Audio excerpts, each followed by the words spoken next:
What do people want? Do they want a job, or do they want to never have to work again?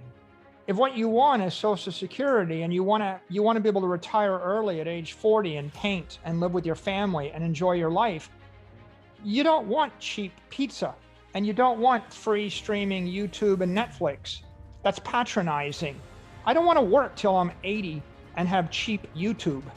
What I want is to work till I'm 40, buy a bond, and stop working.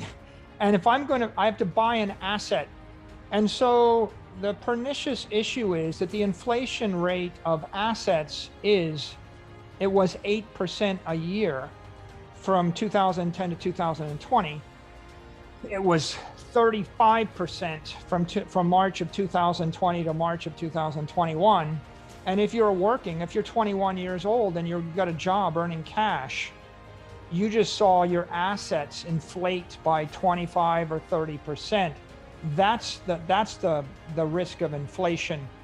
So once you understand that, then you realize if you wish to preserve your wealth or to create wealth, the number that matters is the cost of capital, i.e. the asset inflation rate, which is equal to the S&P 500 index return or the M2 money supply, roughly speaking. And if you're not actually able to keep up, stay ahead of that, you're getting poorer. So if you're a laborer, if you have a job and your salary didn't go up by 25% in the last 12 months, you got weaker, you got poorer, right? The government doesn't want to use 25% as the inflation rate because they don't want to give every federal employee a 25% raise. And so they'll say, well, it's only 1%, there's no inflation yet. But then again, if every house in America on average, according to Case-Shiller index, went up by 11% this year, how is that 1%? Well, you just don't want to buy a house. That's not for you, right? These are not the droids you're looking for. It's patronizing, and it just reminds me of this one famous phrase. All of our research shows us we can't tell people what to think, but we can tell them what to think about. And so if I just repeat CPI, there's no inflation, there's no CPI, CPI is inflation, there's no inflation, CPI, there's no inflation, we're waiting for CPI.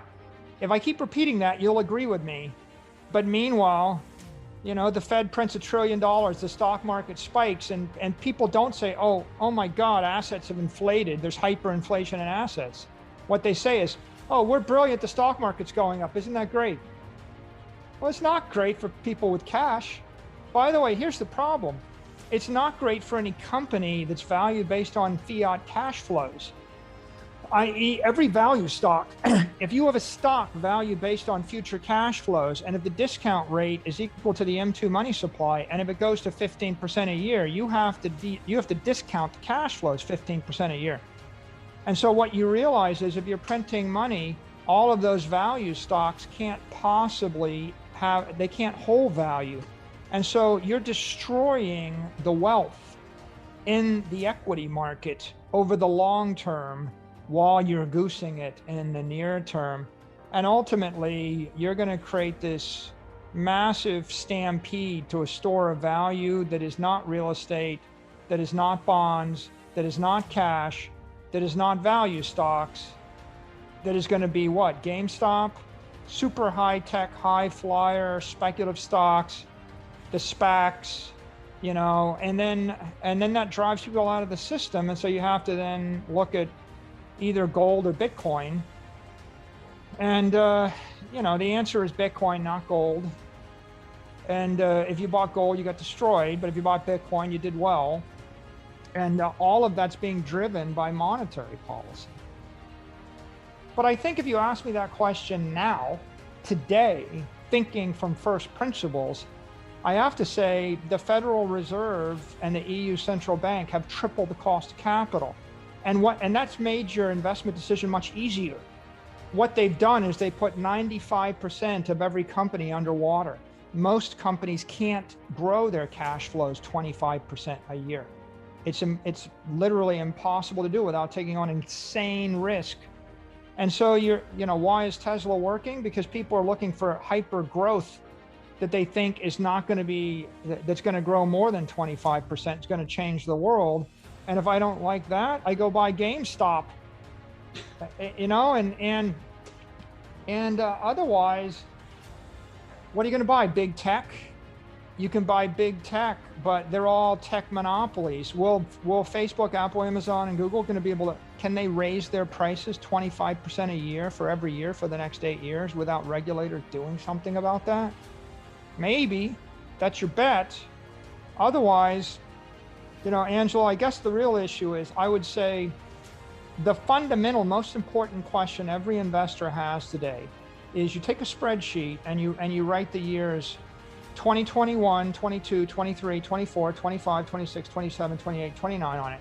And then you put in the percentage increase in the money supply that you expect the Fed or the EU central bank to print, and really just the Fed. And if you put in a number 0, 0, 0, 0, 0, you're an optimist, right? And then you've got 1,000 complicated choices. But if you put in a number of 15, 15, 15, 15, 15, you know, you can't buy bonds, you can't buy real estate, you can't buy 95% of the stocks.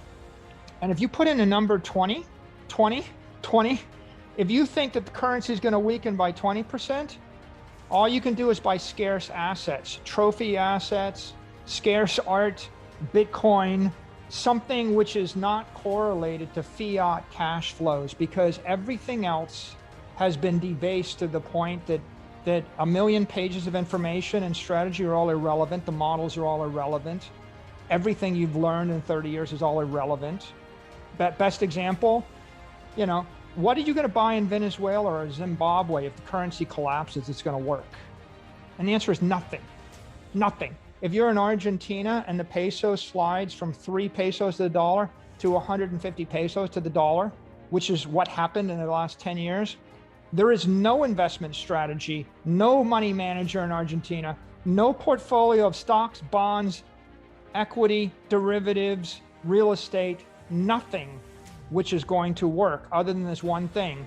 You convert your pesos into dollars, you forward finance all your cash flows, you finance all your fixed assets, you issue as much equity as you can in pesos, you issue as much debt unsecured in pesos, convert it all to dollars, put it into a bank outside the control of the Argentine government so that they can't convert it back into pesos and debase it. And that's the only strategy. And what I've just described in a nutshell is the strategy of buying Bitcoin, right? Bitcoin's a bank in cyberspace. It's a hard asset. I take my money, I convert it to Bitcoin, I put it in a bank in cyberspace, and then I'm indifferent to how much currency gets printed by the Federal Reserve. Will Taproot make the Bitcoin blockchain fast and scalable? We'll see. I think that over time, Taproot will make the Bitcoin blockchain better. Could it compromise security? I fall in the category of people that thinks the Bitcoin network is already good enough to hold $100 trillion worth of monetary energy, and we should make it better carefully and in a responsible fashion and prudently. And yeah, it should upgrade, but it doesn't need to go fast, and it's not needful of anything to be successful. So I wouldn't rush it, but I wouldn't stop it either. I would just be very careful in moving forward. And I guess related to that question, does the Taproot compromise the security of the Bitcoin network? I don't think it's going to compromise the security of the network. I think that the upgrades in Taproot will make the network better if properly implemented.